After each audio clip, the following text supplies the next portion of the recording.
నమస్తే, నేను మధు. నారా చంద్రబాబు నాయుడు గారు ఆయనకి ఎంత రాజకీయ ఎక్స్పీరియన్స్ ఉందో అందరికీ తెలిసిన విషయమే. సో ఆయన విజన్ ని పూర్తిగా అధ్యయనం చేసిన తర్వాత నారా లోకేష్ గారు 99-95 విజన్ ని మళ్ళీ అమలు చేస్తున్నారా?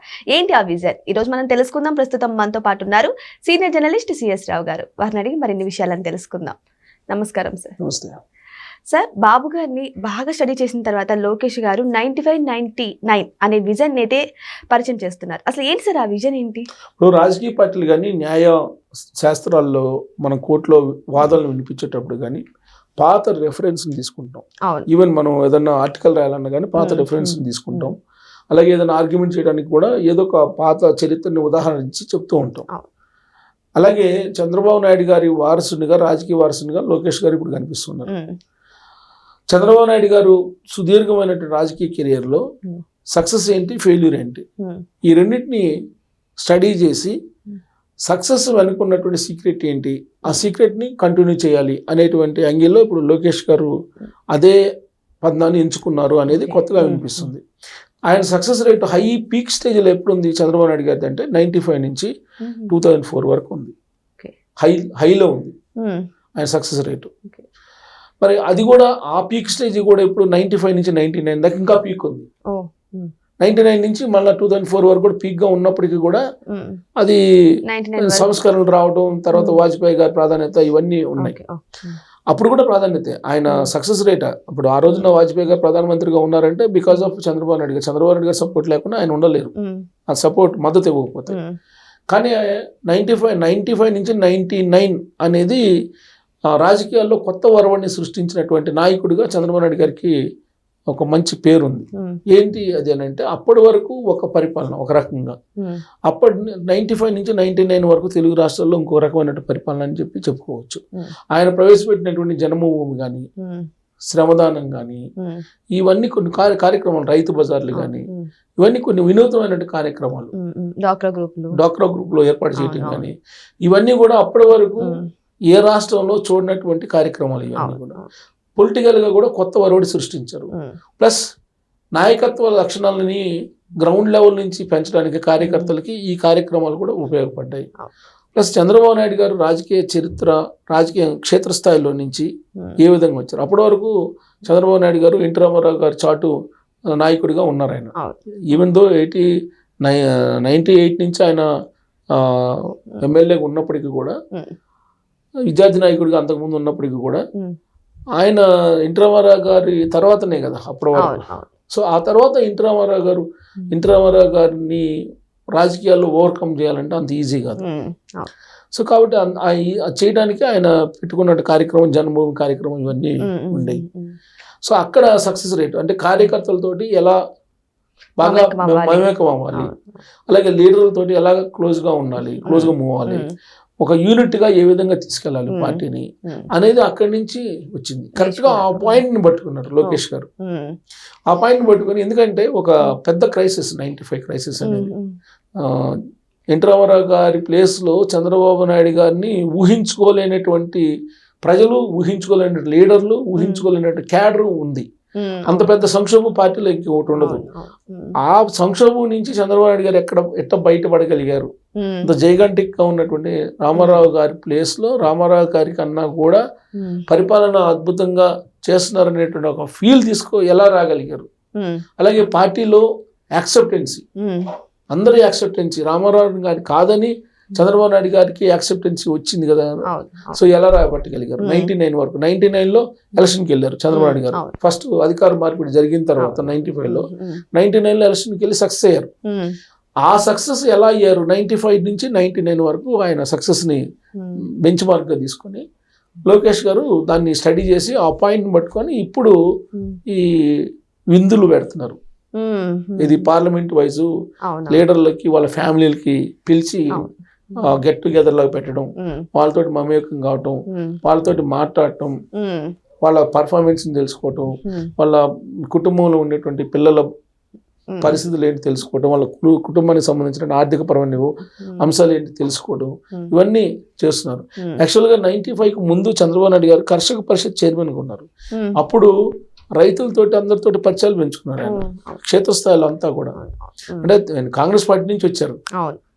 కాంగ్రెస్ పార్టీ నుంచి తెలుగుదేశంలోకి వచ్చిన తర్వాత తెలుగుదేశం పార్టీలో ఆయనకి ఫస్ట్ పదవి ఏంటంటే కర్షక పరిషత్ చైర్మన్గా చేశారు. దాన్ని పట్టుకుని ఆయన ప్రజల్లోకి గ్రౌండ్ లెవెల్లోకి వెళ్ళిపోయారు. కర్షకులు అంటే రైతాంగం వైపు వెళ్ళిపోయారు. వెళ్ళిపోయి ఆయన గ్రౌండ్ ప్రిపేర్ చేసుకుంటూ వచ్చారు. వచ్చిన తర్వాత 95లో అధికారంలోకి వచ్చిన తర్వాత ఇంకా మీకు అన్ని వర్గాల్ని ఆకట్టుకునే ప్రయత్నం చేశారు. పరిపాలనలో కొత్త పందా తీసుకురావటం, తర్వాత స్పాట్లో ఎంప్లాయీస్ని సస్పెండ్ చేయటం, అవినీతి పరులని, ఇవన్నీ ఆయన ఆ రోజు ఐఏఎస్లు ఐపీఎస్ని పరిగెత్తించారు ఆ రోజున. సో ఇవాళ పరిస్థితి అది లేదు. కానీ ఆ రోజు ఐఏఎస్లు ఐపీఎస్ని పరిగెత్తించడంతో పాటు పనులని వేగవంతంగా చేయించడం, తర్వాత ఎక్కడ అవినీతి అనేది కనిపించినా కానీ ఇమీడియట్గా చర్య తీసుకోవడం, ఇవన్నీ ఉండేవి. ఇంకొక వైపు క్యాడర్కి అలాగే ప్రభుత్వానికి మధ్య అనుసంధానం. ప్రభుత్వం పార్టీ రెండు మీకు పాలు నీళ్ళులా కలిసి ఉండాలి. అలా కాకుండా పార్టీకి పార్టీ, ప్రభుత్వం అంటే మళ్ళీ నెక్స్ట్ వచ్చే ఎలక్షన్స్కి ఓడిపోయే అవకాశం ఉంది. అయితే ఇక్కడ ఇప్పుడు 99 అద్భుతంగా రిజల్ట్ వచ్చింది చంద్రబాబు నాయుడు గారికి.